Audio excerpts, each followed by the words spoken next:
Capítulo 21. Satanás conspiró contra Israel e indujo a David a hacer un censo del pueblo. Por eso David les dijo a Joab y a los jefes del pueblo: vayan y hagan un censo militar que abarque desde Beerseba hasta Dan, y tráiganme el informe para que yo sepa cuántos pueden servir en el ejército.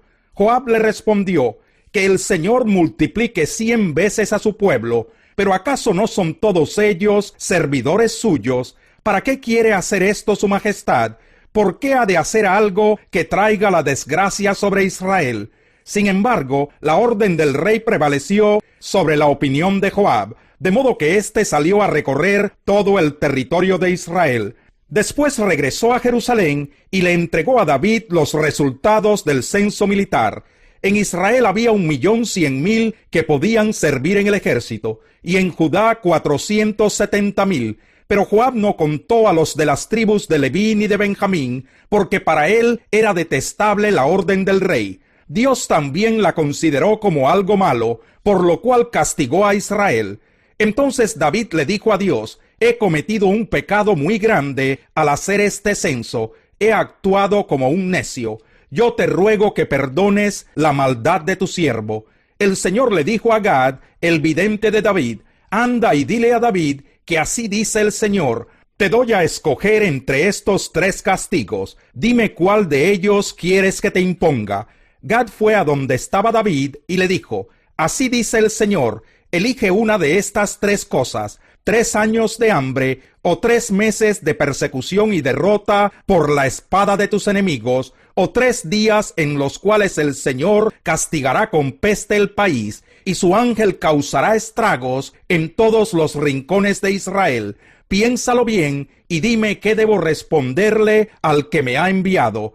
Estoy entre la espada y la pared, respondió David, pero es mejor que yo caiga en las manos del Señor, porque su amor es muy grande, y no que caiga en las manos de los hombres. Por lo tanto, el Señor mandó contra Israel una peste, y murieron 70.000 israelitas. Luego envió un ángel a Jerusalén para destruirla, y al ver el Señor que el ángel la destruía, se arrepintió del castigo, y le dijo al ángel destructor: basta, detén tu mano. En ese momento, el ángel del Señor se hallaba junto a la parcela de Ornán el Jebuseo. David alzó la vista y vio que el ángel del Señor estaba entre la tierra y el cielo, con una espada desenvainada en la mano que apuntaba hacia Jerusalén.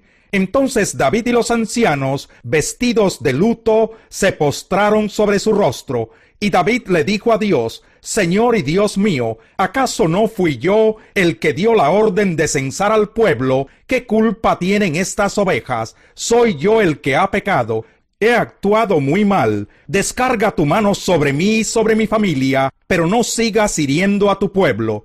Entonces el ángel del Señor le dijo a Gad: dile a David que vaya y construya un altar para el Señor en la parcela de Ornán el Jebuseo. David se puso en camino conforme a la palabra que Gad le dio en nombre del Señor. Ornán se encontraba trillando y al mirar hacia atrás vio al ángel. Los 4 hijos que estaban con él corrieron a esconderse. Al ver Ornán que David se acercaba a su parcela, salió a recibirlo y se postró delante de él. David le dijo: véndeme una parte de esta parcela para construirle un altar al Señor, a fin de que se detenga la plaga que está afligiendo al pueblo. Véndemela por su verdadero precio. Ornán le contestó a David: Su Majestad, yo se la regalo para que haga usted en ella lo que mejor le parezca. Yo mismo le daré los bueyes para los holocaustos, los trillos para la leña y el trigo para la ofrenda de cereal. Todo se lo regalo. Pero el rey David le respondió a Ornán: eso no puede ser. No tomaré lo que es tuyo para dárselo al Señor, ni le ofreceré un holocausto que nada me cueste. Te lo compraré todo por su verdadero precio.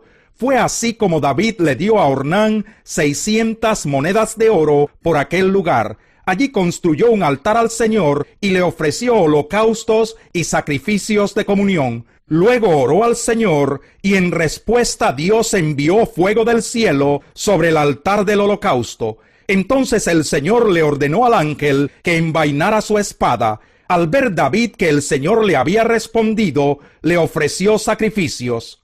En aquel tiempo, tanto el santuario del Señor que Moisés hizo en el desierto, como el altar del holocausto, se encontraban en el santuario de Gabaón. Pero David no fue a consultar al Señor a ese lugar, porque por causa de la espada del ángel del Señor estaba aterrorizado. Capítulo 22. Entonces dijo David: aquí se levantará el templo de Dios el Señor, y también el altar donde Israel ofrecerá el holocausto. Luego David ordenó que se reuniera a los extranjeros que vivían en territorio israelita. De entre ellos nombró canteros que labraran piedras para la construcción del templo de Dios. Además, David juntó mucho hierro para los clavos y las bisagras de las puertas, y bronce en abundancia. También amontonó mucha madera de cedro, pues los habitantes de Sidón y de Tiro le habían traído madera de cedro en abundancia. Mi hijo Salomón, pensaba David, es muy joven e inexperto, y el templo que hay que construir para el Señor debe ser el más grande y famoso de toda la tierra. Por eso le dejaré todo listo. Así que antes de morir, David dejó todo listo. Luego llamó a su hijo Salomón y le encargó construir el templo para el Señor, Dios de Israel. David le dijo a Salomón: hijo mío, yo tenía la intención de construir un templo para honrar al Señor mi Dios. Pero el Señor me dijo: ante mis propios ojos has derramado mucha sangre y has hecho muchas guerras en la tierra. Por eso no serás tú quien me construya un templo, pero tendrás un hijo que será un hombre pacífico. Yo haré que los países vecinos, que sean sus enemigos, lo dejen en paz. Por eso se llamará Salomón. Durante su reinado yo le daré a Israel paz y tranquilidad. Él será quien me construya un templo. Él será para mí como un hijo, y yo seré para él como un padre. Yo afirmaré para siempre el trono de su reino en Israel. Ahora, hijo mío, que el Señor tu Dios te ayude a construir su templo, tal como te lo ha prometido. Que te dé prudencia y sabiduría, para que cuando estés al frente de Israel, obedezcas su ley. Él es el Señor tu Dios. Si cumples las leyes y normas que el Señor le entregó a Israel por medio de Moisés, entonces te irá bien. Sé fuerte y valiente, no tengas miedo ni te desanimes. Mira, con mucho esfuerzo he logrado conseguir para el templo del Señor 3,300 toneladas de oro, 33,000 toneladas de plata y una incontable cantidad de bronce y de hierro. Además, he conseguido madera y piedra, pero tú debes adquirir más. También cuentas con una buena cantidad de obreros, canteros, albañiles, carpinteros y expertos en toda clase de trabajos en oro, plata, bronce y hierro. Así que pon manos a la obra y que el Señor te acompañe. Después David les ordenó a todos los jefes de Israel que colaboraran con su hijo Salomón. Les dijo: el Señor su Dios está con ustedes y les ha dado paz en todo lugar. Él ha entregado en mi poder a los habitantes de la región, y éstos han quedado sometidos al Señor y a su pueblo. Ahora pues, busquen al Señor su Dios de todo corazón y con toda el alma. Comiencen la construcción del santuario de Dios el Señor, para que trasladen el arca del pacto y los utensilios sagrados al templo que se construirá en su honor. Salmo 93. El Señor reina revestido de esplendor. El Señor se ha revestido de grandeza y ha desplegado su poder. Ha establecido el mundo con firmeza, jamás será removido. Desde el principio se estableció tu trono, y tú desde siempre has existido. Se levantan las aguas, Señor, se levantan las aguas con estruendo, se levantan las aguas y sus batientes olas. Pero el Señor en las alturas se muestra poderoso, más poderoso que el estruendo de las muchas aguas, más poderoso que los embates del mar. Dignos de confianza son, Señor, tus estatutos. La santidad es para siempre el adorno de tu casa.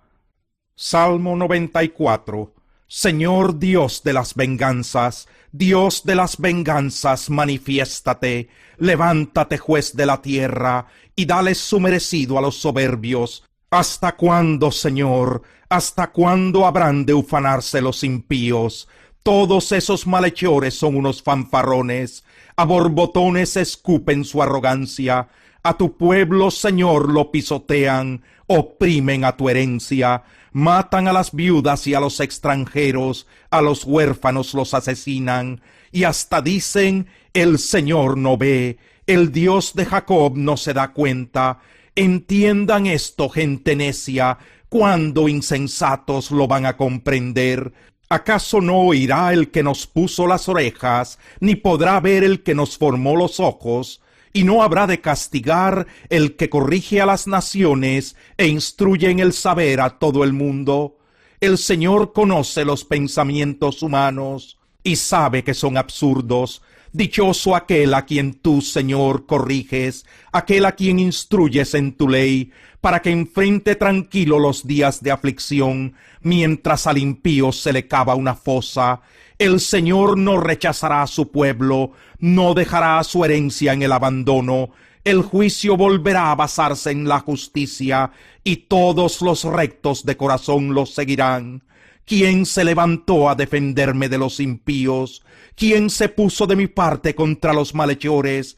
Si el Señor no me hubiera brindado su ayuda, muy pronto me habría quedado en mortal silencio. No bien decía, mis pies resbalan, cuando ya tu amor, Señor, venía en mi ayuda. Cuando en mí la angustia iba en aumento, tu consuelo llenaba mi alma de alegría.